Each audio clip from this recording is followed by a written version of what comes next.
अच्छा, इस वाली वीडियो में हम लेटरल वेंट्रिकल को पढ़ेंगे।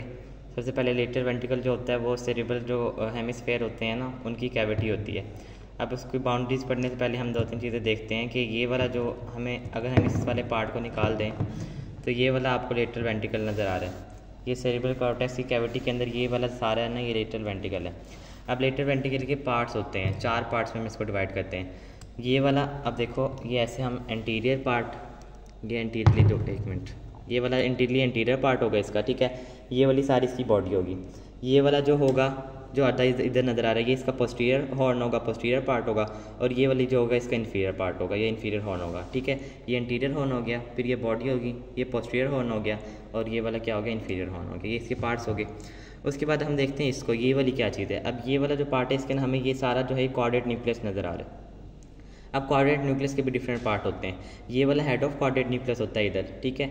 ये बाकी सारी ये बॉडी ऑफ कॉर्डेट न्यूक्लियस है। और अगर हम इधर देखें तो ये वाली जो इन्फीरियर नज़र आ रही है, टेल ऑफ कॉर्डेट न्यूक्लियस है। अब जो लेटरल वेंट्रिकल होता है ना, वो कॉर्डेट न्यूक्लियस के साथ ऐसे पड़ा होता है। अब आपको पता है कि हम इसको इधर फिक्स करें तो वो बाहर की तरफ से ऐसे नज़र आएगा, ठीक है। तो ये जो होता है यहाँ पर फिक्स हो जाता है। अब हम इसकी ना एक एक करके जो लेटरल वेंट्रिकल के पार्ट्स होते हैं ना, उसकी बाउंड्रीज़ को देखते हैं और समझते हैं कि कैसे होता है हमारे पास। इसको हम देखें। अब सबसे पहले हम ले लेते हैं इसकी बॉडी को। ये बॉडी हमने क्या कहा था, लेटरल वेंट्रिकल की बॉडी ये वाली है, ठीक है। अब अगर हम इसकी रूफ देखें कि रूफ ऑफ, इसके अंदर हमने 3 चीज़ें देखनी है बाउंड्रीज के अंदर। रूफ देखनी है, फ्लोर देखना है और मीडियल वॉल देखनी है, ठीक है। लेटरल वॉल इसकी नहीं होती। अब जो हमारे पास सबसे पहले रूफ आ जाती है, तो रूफ ये हमारे पास बॉडी है, इसकी रूफ जो है ना, वो ये हमारे पास कॉर्पस कैलोजम बना रहा होता है। Inferior surface of corpus callosum जो है वो रूफ बना रही होती है बॉडी की, जो बॉडी होती है लेटरल वेंट्रिकल की, उसकी। उसके बाद हमारे पास फ्लोर आ जाता है। अब फ्लोर में आपने देखा कि ये हमारे पास कॉर्डेट न्यूक्लियस है, यहाँ पे फिक्स होता है। तो जो इसका फ्लोर है वो क्या बनाएगा, ये कॉर्डेट न्यूक्लियस की जो बॉडी है वो इसका फ्लोर बनाएगा। इसके अलावा ये देखो तो यहाँ पे ये थैलेमस है ना, ये थैलेमस है, ठीक है। अब थैलेमस का ये लेटरल पार्ट आया हुआ है, तो body of chordate nucleus, lateral part of thalamus और लेटरल पार्ट ऑफ, ठीक है, ये लेटरल पार्ट ऑफ थैलेमस आ गया। इसके अलावा ये आपको कोरोइड प्लेक्सिस नजर आएगा, कोरोइड प्लेक्सिस इसके अंदर आ जाता है। और ये वाला जो है ये बॉडी ऑफ फॉनिक्स आ जाती है। तो हमने रूफ पढ़ी, उसके अंदर क्या आ जाता है, कॉर्पस कैलोजम की इन्फीरियर सरफेस, और फ्लोर के अंदर 4 चीज़ें आ जाती है, body of chordate nucleus, Phoenix, choroid plexus और लिटिल पार्ट ऑफ जो है थैलेमस आ जाता है। उसके बाद लास्ट में हमारे पास इसकी मीडियल वाल रहेगी। अब मीडियल वाल आप देखो कि ये हमारे पास इसका बॉडी ऑफ लिटिल वेंट्रिकल थी, तो इसके मिडली, ये देखो ये मिडली हमारे पास, ये हमारे पास सेप्टम पैलेसिटम नज़र आ रहा है, ठीक है। ये वेंट्रिकल है ना, ये इसकी मीडियल वाल है, तो मीडियल वाल में सेप्टम पैलेसिटम आ जाता है। ये 3 बाउंड्रीज पूरी होगी हमारे पास इस बॉडी की। अब आ जाते हैं हम एंटीरियर हॉर्न के ऊपर। ये इसका एंटीरियर हॉर्न यहाँ पे होता है। अब एंटीरियर हॉर्न की अगर हम रूफ देखें तो वो किससे बनेगी, वो anterior part of corpus callosum और ये जो जीनो ऑफ कॉर्पस कैलोजम है उससे इसकी जो रूफ बन जाएगी, ठीक है, जीनो से, और जो anterior part of corpus callosum यहाँ पे जो इसकी रूफ बन जाएगी। उसके बाद अगर हम इसका फ्लोर देखें तो फ्लोर कैसे बनेगा, फ्लोर में वापस से फिर हमारे पास कॉर्डेट न्यूक्लियस आ जाएगा, लेकिन इसके अंदर जो कॉर्डेट न्यूक्लियस का कौन सा पार्ट आएगा, ये हेड ऑफ कॉर्डेट न्यूक्लियस आ जाएगा, ठीक है। उसके अंदर बॉडी ऑफ कॉर्डेट न्यूक्लियस, इसके अंदर ये हेड ऑफ कॉर्डेट न्यूक्लियस यहाँ पे आएगा, ठीक है। उसके अलावा क्या होता है कि हमारे पास जो कॉर्पस कैलोजम का ये रोस्ट्रम वाला पार्ट होता है ना, ये भी इसके ऐसे इन्फीरियर सरफेस में आ रहा होता है, तो फ्लोर बना रहा होता है। तो इन्फीरियर सरफेस में 2 चीज़ें आ गई, एक तो रोस्ट्रम वाला पार्ट आ गया और दूसरा ये हेड ऑफ कॉर्डेट न्यूक्लियस आ गया।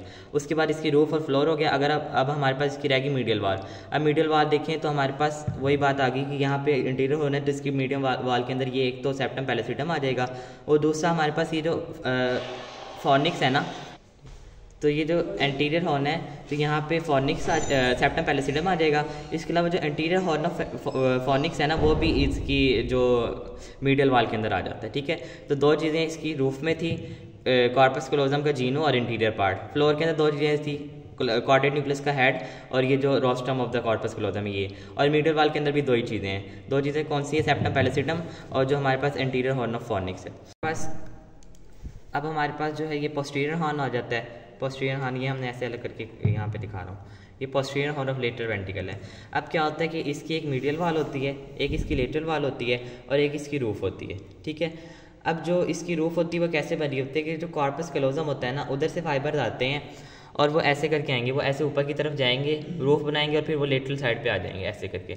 तो वो इन फाइबर्स को हम कह रहे होते हैं टैप्टम, ठीक है, इनको हम टैप्टम नाम दे देते हैं। तो बेसिकली जो रूफ होती है वो टैप्टम से बन गई, रूफ होगी यहाँ पे।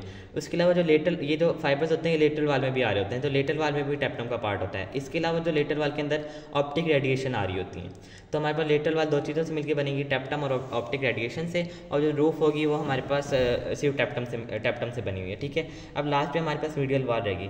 अब मीडियल वाल कैसे बनती है, अगर हम इसके अंदर देखें तो ये मीडियल वाल है।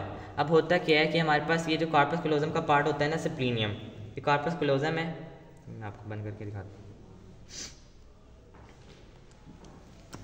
ये कार्पस क्लोजम है ना, इसका यहाँ पे जो पार्ट होता है ये हमारे पास एंटीरियर पार्ट होता है, जीनो होता है या रोस्ट्रम होता है, और इधर स्प्लीनियम होता है। यहाँ रोस्ट्रम से आगे फ्रंटल लोब में फाइबर जा रहे होते हैं, जिनको हम कह रहे होते हैं फाइबर जा रहे होते हैं, उनको हम फोर्सेप्स माइनर्स कहते हैं, क्योंकि ये वाला डिस्टेंस जो होता है वो कम होता है और ये वाला डिस्टेंस होता है वो ज़्यादा होता है, जो स्प्लीनियम से ऑक्सीपिटल लोब का होता है। जो रोस्ट्रम से फ्रंटल लोब का होता है वो कम होता है, इसलिए हम इसको जो होता है फोर्सेप्स माइनर कहते होते हैं। और जो स्प्लीनियम से पीछे फाइबर जा रहे होते हैं ऑक्सीपिटल लोब के अंदर, उसको हम फोर्सेप्स मेजर कह रहे होते हैं। तो मीडियल वाल जो होती है ना, ये मीडियल वाल है। अब यहाँ पे क्या होता है कि यहाँ से स्प्लीनियम जो होती है कार्पस क्लोजम से, वहाँ से ऑक्सीपिटल लोब में फाइबर जाने होते हैं, जिनको फोर्सेप्स मेजर कहते हैं, वो इसकी जो होता है मीडियल वाल बना रहे होते हैं, ठीक है। अब क्या होता है कि जब वो पीछे की तरफ जाते हैं तो यहाँ पे ना एलिवेशन प्रोड्यूस, मीडियल साइड पे दो एलिवेशन होती है। जो ऊपर वाली एलिवेशन होती है ना, ये वाली, ये फोर्सेप्स मेजर की वजह से प्रोड्यूस होती है, ये वाली एलिवेशन, और इसको हम कहते हैं बल्ब ऑफ पोस्टीरियर हॉर्न। तो बल्ब ऑफ पोस्टीरियर हॉर्न जो होता है प्रोड्यूस होता है फोर्सेप्स मेजर की वजह से। और जो नीचे वाली एलिवेशन क्या होती है ना, इसको हम कहते हैं कैल्कर एविस। जो कैल्कर एविस होती है ना, वो कैल्कराइन फिशर की वजह से प्रोड्यूस होती है, जो कि आपको यहाँ पे नज़र आ रहा होगा। ये वाला जो आपको नज़र आ रहा है ना, ये कैल्कराइन फिशर है, ये वाला जो है ये पैरेटो टेम्पोरल फिशर होता है और ये कैल्कराइन फिशर होता है। तो इसकी वजह से ये वाली एलिवेशन प्रोड्यूस होती है, इसको हम कैल्कर एविस कहते हैं। तो पोस्टीरियर हॉर्न की ये तीन चीज़ें होगी, रूफ होगी टैप्टम, लेटर वाल होगी टैप्टम और ऑप्टिक रेडिएशन, मीडियल वाल होगी फोर्सेप्स मेजर, दो आपने एलिवेशन याद करनी है, बल्ब और अच्छा, अब आ जाते हैं हम इन्फीरियर हॉर्न के ऊपर। इन्फीरियर हॉर्न आपको कहाँ नजर आएगा, ये हम खोलें तो ये लेटरल वेंट्रिकल है, ठीक है, anterior horn, body, posterior horn, और ये वाला जो इन्फीरियर हॉर्न है। अब ये इन्फीरियर हॉर्न का फ्लोर नज़र आ रहा है। अब आप ये देखो कि यहाँ पे ये ऐसे लगा होगा, तो इसकी रूफ, ये हम यहाँ से उठा के देखें तो ये इसका फ्लोर है और रूफ यहाँ से बनेगी इसकी। तो यहाँ पे हमने क्या पढ़ा है कि ये जो होता है ये टेल ऑफ कॉर्डेड न्यूक्लियस होती है। सबसे पहले चीज़ टेल ऑफ कॉर्डेड न्यूक्लियस आ गई इसकी फ्लोर के अंदर, रूफ के अंदर, सॉरी। दूसरी चीज़ जो होती है हमने पढ़ा है, जो टैप्टम होता है ना, वो ऐसे ऊपर की तरफ जाता है, फिर लेटर साइड पे आके वापस इन्फीरियर साइड पे आ जाता है, तो वो यहाँ पे इन्फीरियर साइड पे आएगा, तो वो भी इसकी ना रूफ का पार्ट बना रहा होगा। पहली चीज़ कॉर्डेड न्यूक्लियस की टेल होगी, दूसरा हमारे पास टैप्टम हो गया जो वो नीचे की तरफ आएगा। तीसरी चीज़ जो होती है ना, वो यहाँ पे इसकी टेल के आगे ना यहाँ पे एक आलमंड शेप न्यूक्लियस होता है, जिसको हम एमेग्लाइड न्यूक्लियस कहते हैं, और वहाँ से जो फाइबर निकल रहे होते हैं ना, इफेंट फाइबर, उसको हम स्ट्राया टर्मिनलिस कह रहे होते हैं, तो वो भी इसकी रूफ बना रहे होते हैं। कॉर्डेड न्यूक्लियस की टेल, टैप्टम, एमेग्लाइड न्यूक्लियस और स्ट्राया टर्मिनलिस। अब आ जाते हैं हम इसके फ्लोर के ऊपर। इसका फ्लोर है तो सीक्वेंस के अंदर आपने याद रखना है। तो सबसे पहले हमारे पास यहाँ पे ये वाली जो है ना, ये हमारे पास कोलेटरल एमिनेंस है। जो कोलेटरल एमिनेंस जो है वो ये कोलेटरल फिशर होता है, ये आपको यहाँ पे ये कैल्कराइन फिशर का पार्ट आ रहा होता है, कोलेटरल फिशर, उसकी वजह से यहाँ पे जो एमिनेंस बनती है इसको हम कोलेटरल एमिनेंस कहते हैं। उसके बाद ये वाला जो पार्ट नज़र आ रहा है हिप्पोकैम्पस का पार्ट है, और ये जो आपको डायलेटेड पोर्शन है ये पैस हिप्पोकैम्पस है, ठीक है। अब जो हमारे पास हिप्पोकैम्पस को ना वाइट मैटर की शीट ने कवर किया होता है, जिसको हम एल्वेस कहते हैं, जो इसमें नज़र नहीं आ रही वो फ्रेश स्पेसिमेन में नज़र आती है।